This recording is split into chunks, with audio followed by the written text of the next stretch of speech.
السلام عليكم ورحمة الله وبركاته. إن الحمد لله نحمده ونستعينه ونستغفره ونستهديه ونعوذ بالله من شرور أنفسنا وسيئات أعمالنا. من يهدي الله فلا مضل له ومن يضلل فلا هادي له. ونصلي ونسلم على سيدنا محمد وعلى آله وصحبه ومن والاه وبعد. Dear brothers, uh, we are starting today the classes of Usool al-Fiqh. I remember I did some classes a few years ago, but I didn't finish Usool al-Fiqh. And it was in Arabic. Now I am trying to do it in English for the English-speaking students of ilm. And inshallah, we will persist and continue to do it for as long as it takes to finish the subject and have it recorded. What I am using for as a reference for this course is my own book,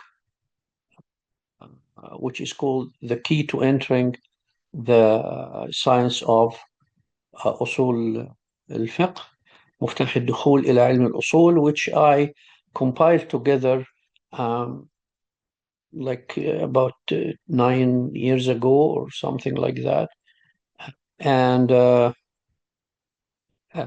10 years ago, and it was actually the end product of study for over 50 years of reading and studying and doing research in different fields, because I have other books that is related to specific areas of usul fiqh, but I put this book as together as a reference, alhamdulillah ta'ala, and I have put the translation together in English. The book in Arabic, I put the translation, and inshallah, if I can get some help to edit and to make some correction and stuff, I would publish this English one.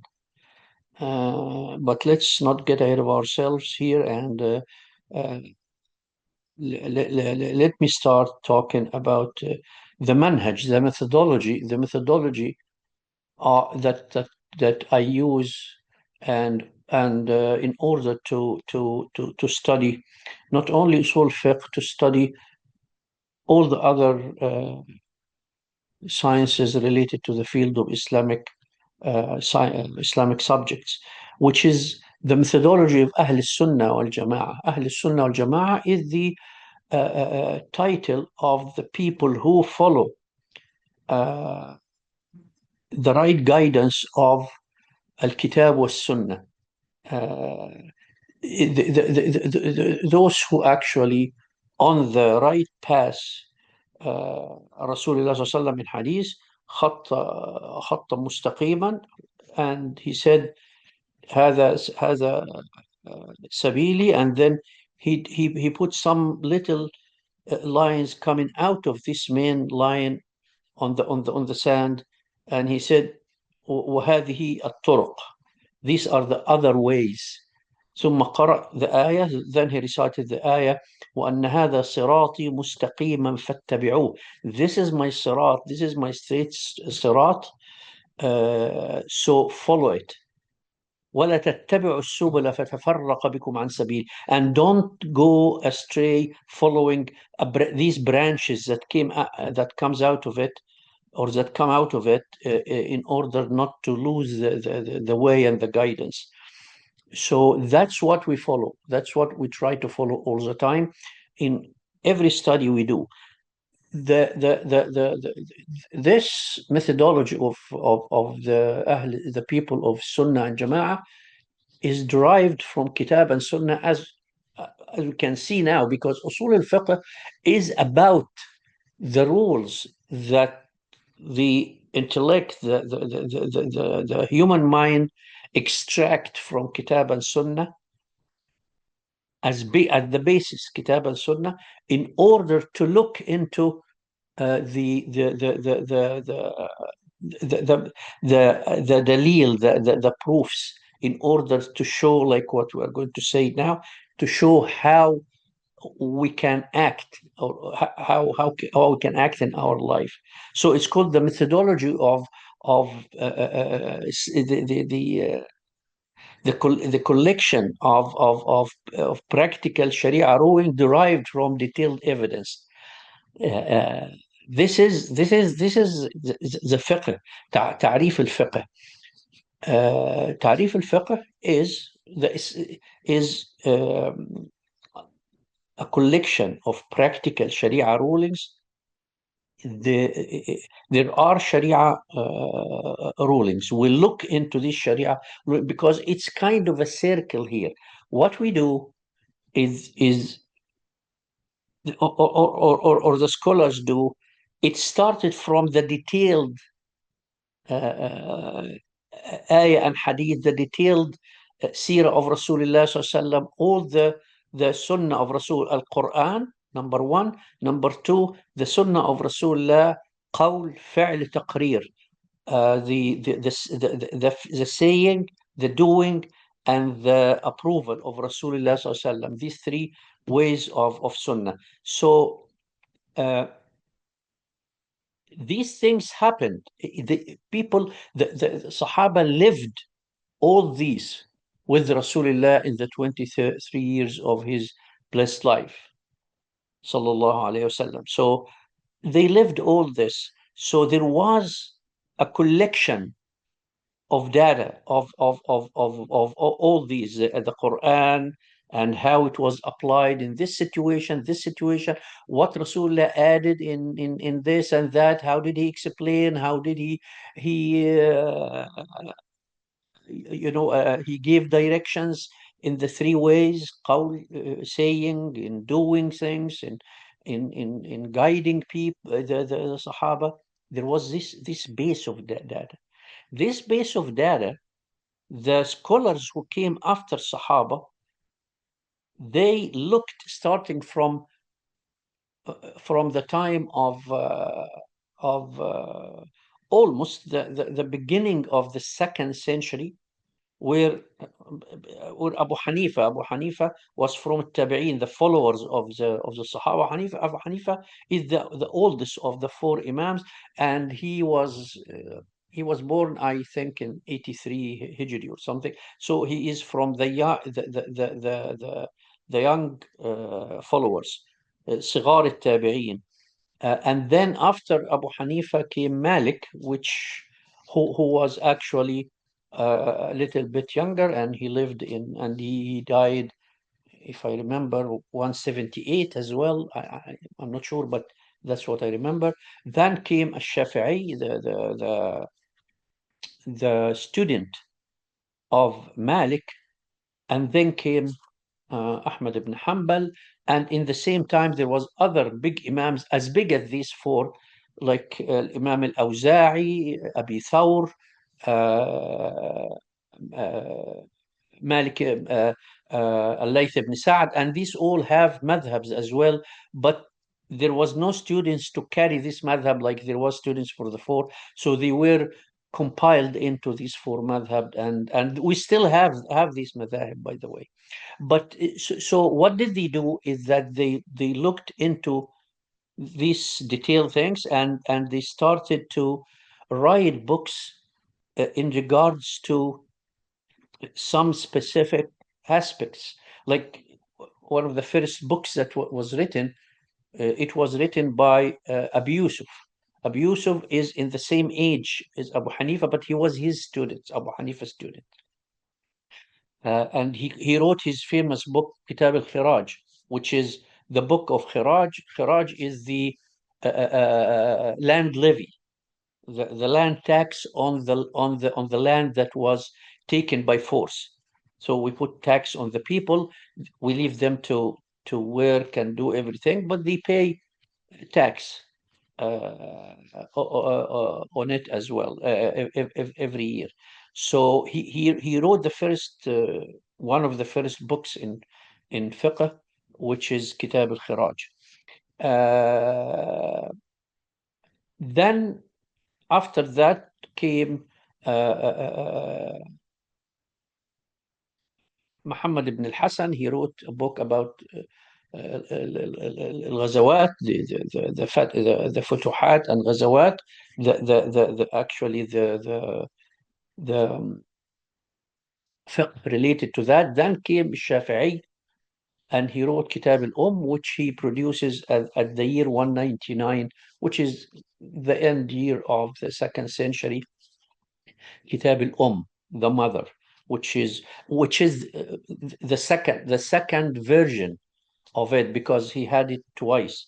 One when he was in Iraq, which called the old madhab, and then after he went to Egypt and he faces a new waqa', he had to look into his fatwa, not his rulings, the fatwa, and he changes the fatwa in Kitab and he produces the one that we deal with now, which is Madhab al-Jadid, the new madhab, which is which he finished. He produced when he went to Egypt, settled at the year.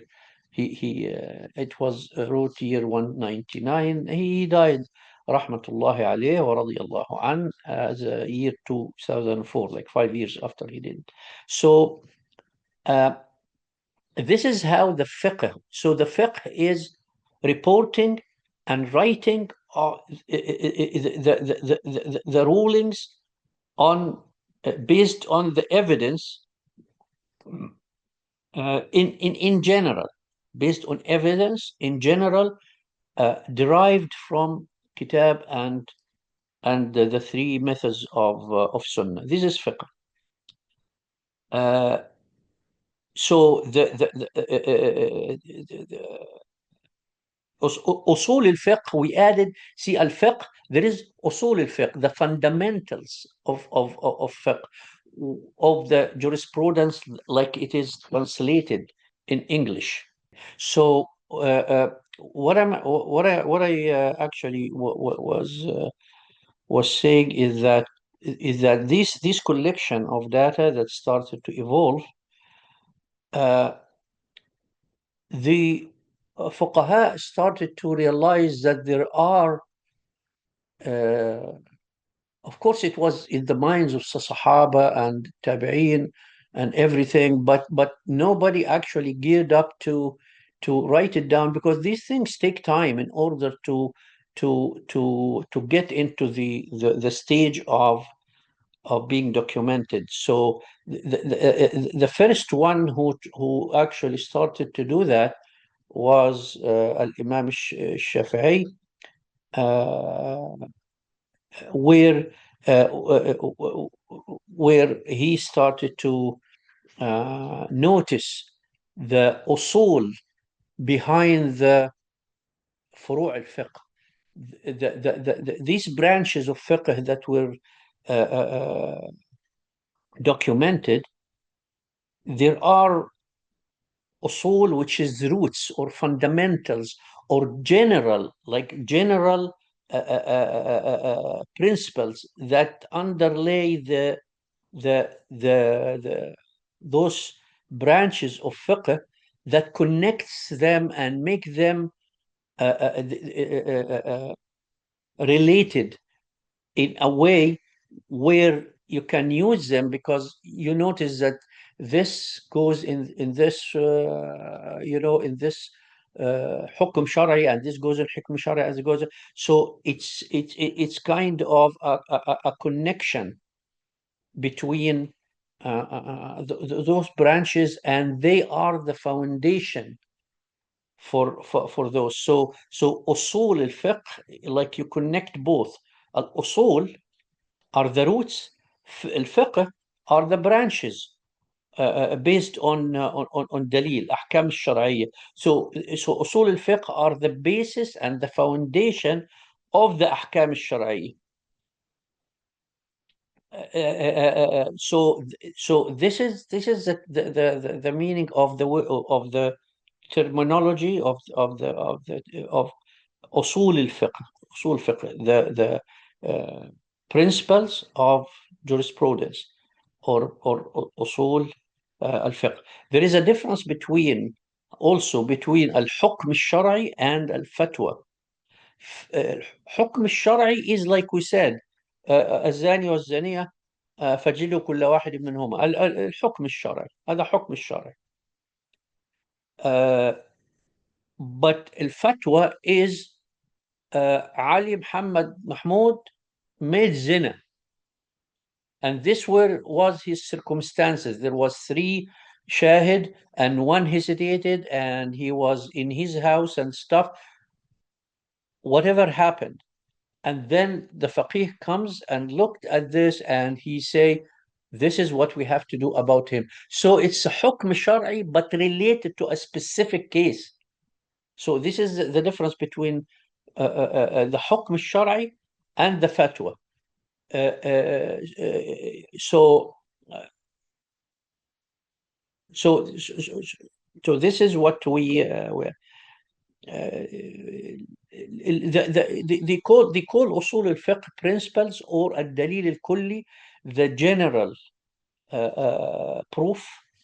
Like we can give example of Usool, like al-Amr yufid al-Wujub ma lam tasrifhu qarina. Command obligates the mandatory action unless there is a proof of otherwise. So this is like one of Usool al-Fiqh principles. Like if there is a command, افعل, do, it indicates that you have to do it. But whether you have to do it right away or you can take time, this is another point which is a subject of this rule, because we agree on if it was said in Sharia افعل أقيموا الصلاة افعلوا خلاص we have to أقيم الصلاة. But whether we have to do it the command of افعل, of do, right away or after time, we are going to discuss this later. It's a sub-subject. Whether it is obligatory to do it or it is request to do, of course, the vast majority of Ahl Sunnah say it indicates obligation. It means you have to do it because there is no qarina, there is no indicator suggests otherwise.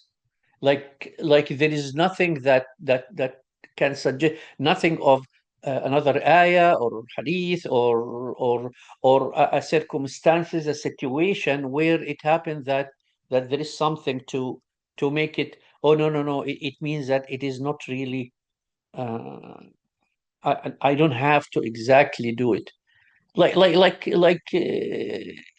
ayat, like كتابة الدين. إذا تداينتم إلى أجل مسمى بدين إلى أجل مسمى فاكتبوه. But then he said إن كانت تجارة حاضرة, then you don't have to.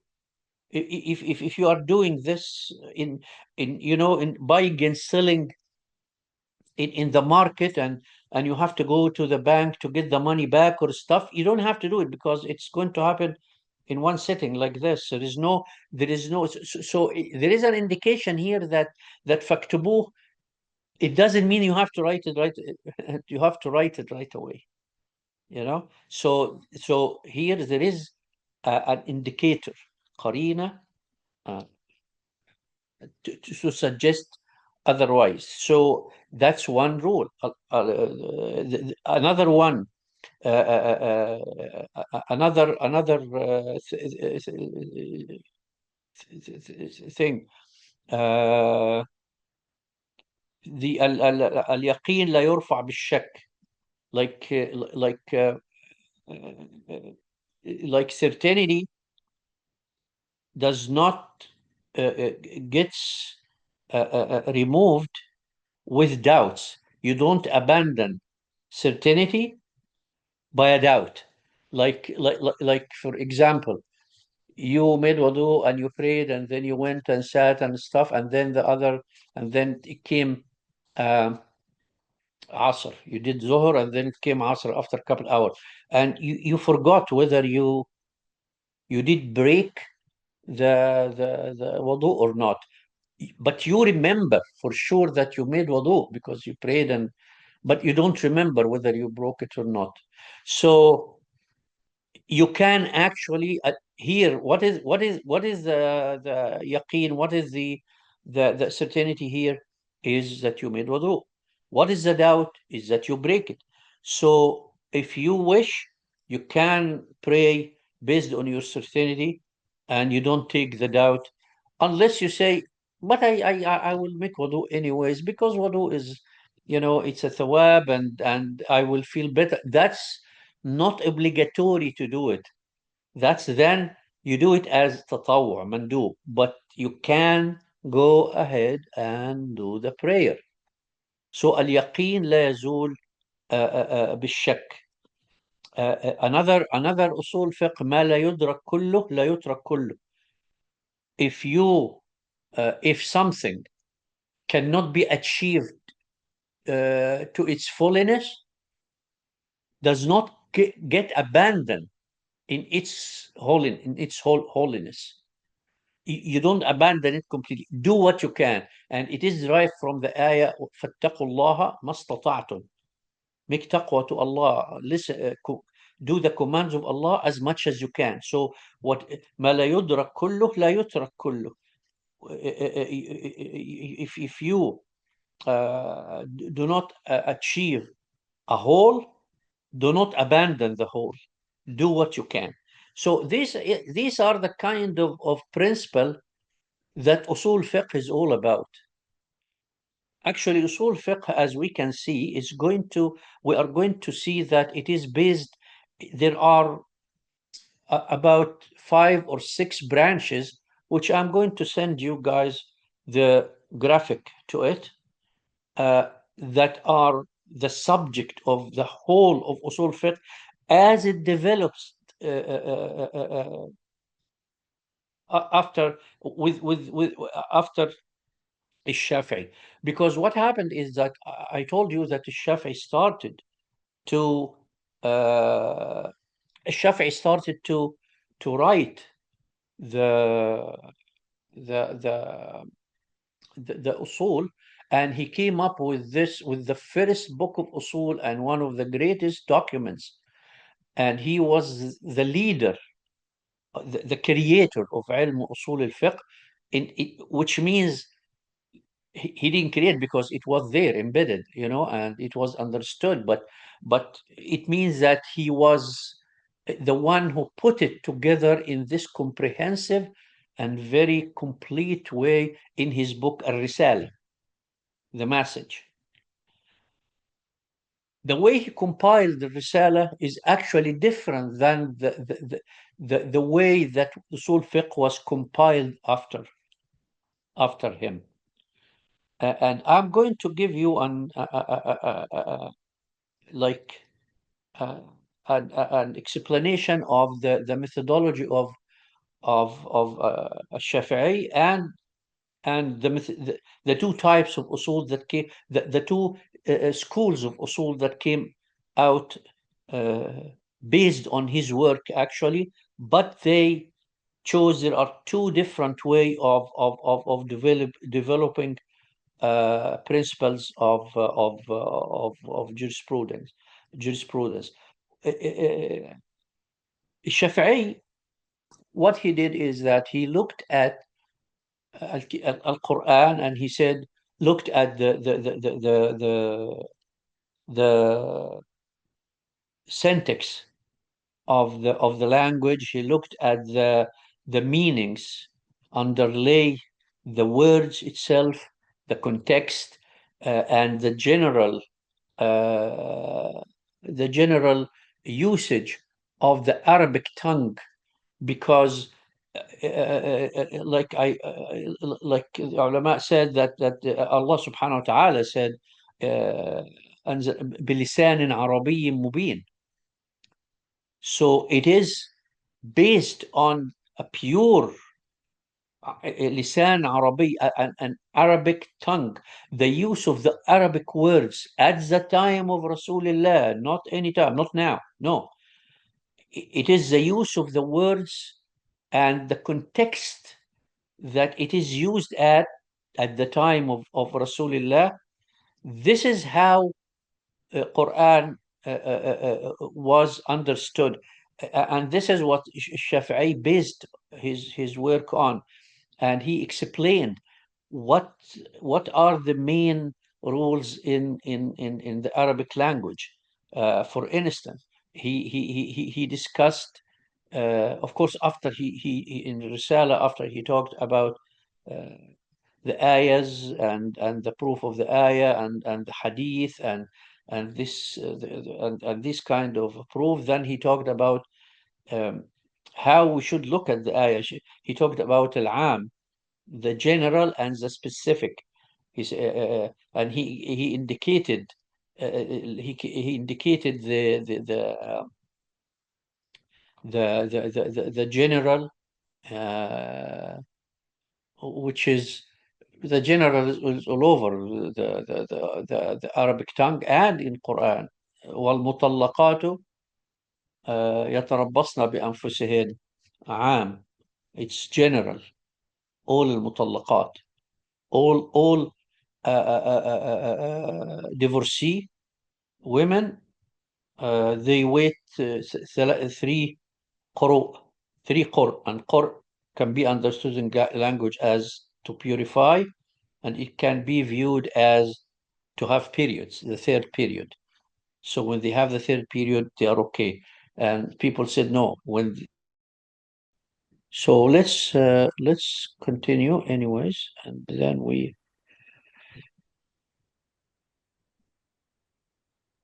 So I was actually talking about the عام and the khas, the general and the specific, which is which was indicated in the Risala, and he talked about the absolute and the specified of the absolute, and about the whole the ijmal, the holiness, and the bayan, the explanation of it, and this kind of thing. And he depended he depended on the pure Quran and Sunnah in his book. All his book is about Quran and Hadith, and then he talk about these in extraction, says, but the basis was the Quran and Sunnah solely on ayat and hadith. That's what, when you go back to Risala, you find that.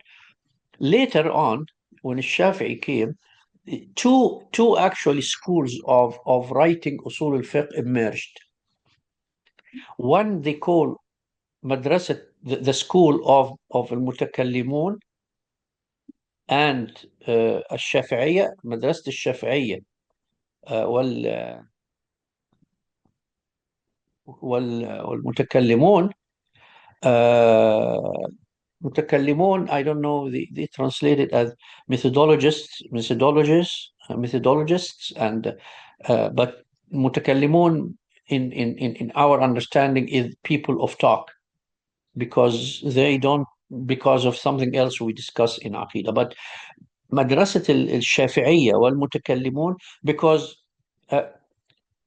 Shafi'i himself and his close followers, They were not متكلمون. They were أهل السنة. They were متكلمون. But later on, the people of علم الكلام, they were actually on the Shafi'i madhab. So for some reason, they connected الشافعية والمتكلمون as if all the Shafi'i are متكلمون. No, all the Shafi'i are not متكلمون. But most of the later Shafi'iyya are متكلمون, like Al-Ghazali and Al-Juwayni, and these people, Baydawi, they are all Shafi'i. Then there are the second school is Madrasat al-Ahnaf, the Hanafi people. They developed it in a different way. What is the difference between the two? Like I said, there was a collection of data. In fact, I did not start the recording. Oh, no, I started. So there was a collection of data, like I said, which is the fiqh, that is in the hands of all fuqaha. And this collection of hukm, of الحكم الشرعي, al-Ahnaf put this collection related to like the field, the different subjects or titles of fiqh, and then they derive from these what the principles and the foundation that underlay those this collection of data related to this subject, like al-wudu. So they talked about what the fuqaha said about al-wudu, and what the ayat first and ahadith, and then they say, so the rules here are this and this and this. So they start from the data, and then they move to the principles.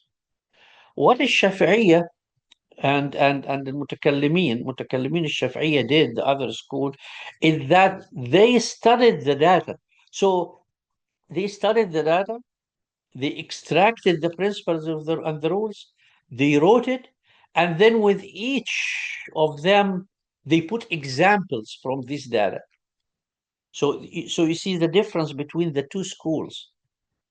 One deals with the data, and then it extracts the rules, shows the rules, and one put the rules that actually were based, of course it was based on this, and then they put examples. We can see here that the two schools are exactly are based on the same. There is no difference between the two at the end product. So the principles are the same. That's why when they compare in books of Usool al-Fiqh, they compare the principles to principles and rules to rules. But the way that was written and derived is just different. The the school of the Hanafis is much more complicated and harder to study, because you need to be into fiqh, a lot into fiqh, in order to follow with their logic, in order to come down to the principles. The Shafi'iyya al-Mutakallimun, they give you the principles already, and they tell you examples. This is example in the hukum, example in the hukum. And this is much easier for people who study. So those who tend to be more fiqh oriented, they study according to Ahnaf. Those who are more logic and reasoning oriented, they study on Shafi'iyya, or like myself, like engineering background. What can I say? So those who actually study and to tell you the truth, most of the contemporary books is based on that, and but the كتب الأصول in الشافعية on either شافعية متكلمين or the school of الأحناف, there are many books of usul that are beyond count. that was written either on this type or in the other on the other type. So this is how it was developed. Of course, المالكية also wrote in أصول الفقه, and they wrote at the same way the approach of المتكلمين والشافعية.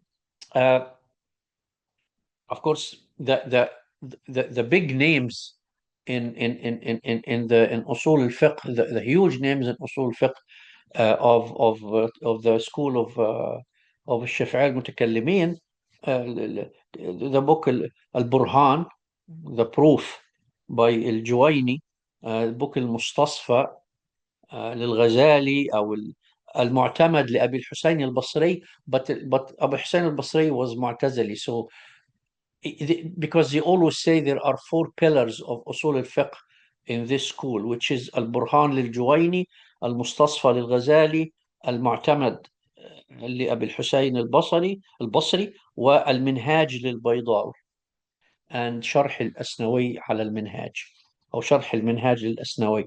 These are the 4 pillars.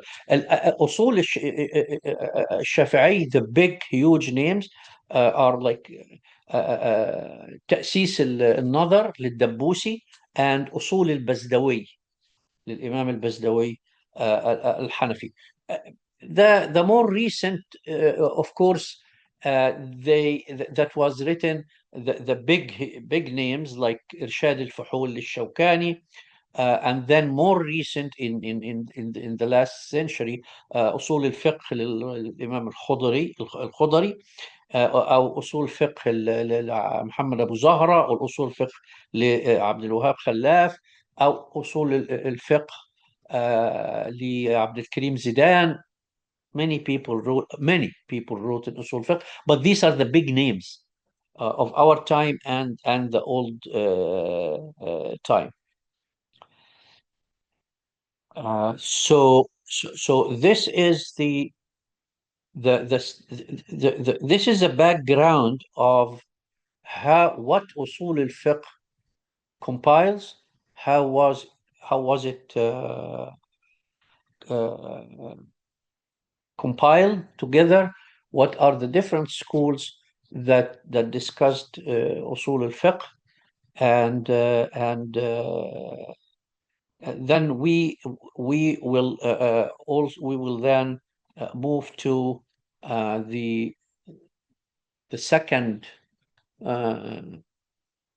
division, because they are the division of al-Hakim, who the ruler. The ruler here means the one who established the Sharia, which is Allah subhanahu wa ta'ala, and we will do that inshallah in the next lesson. Let's wrap this up for now, and I hope next time it will be more productive and organized. Assalamu alaikum wa rahmatullahi wa barakatuh.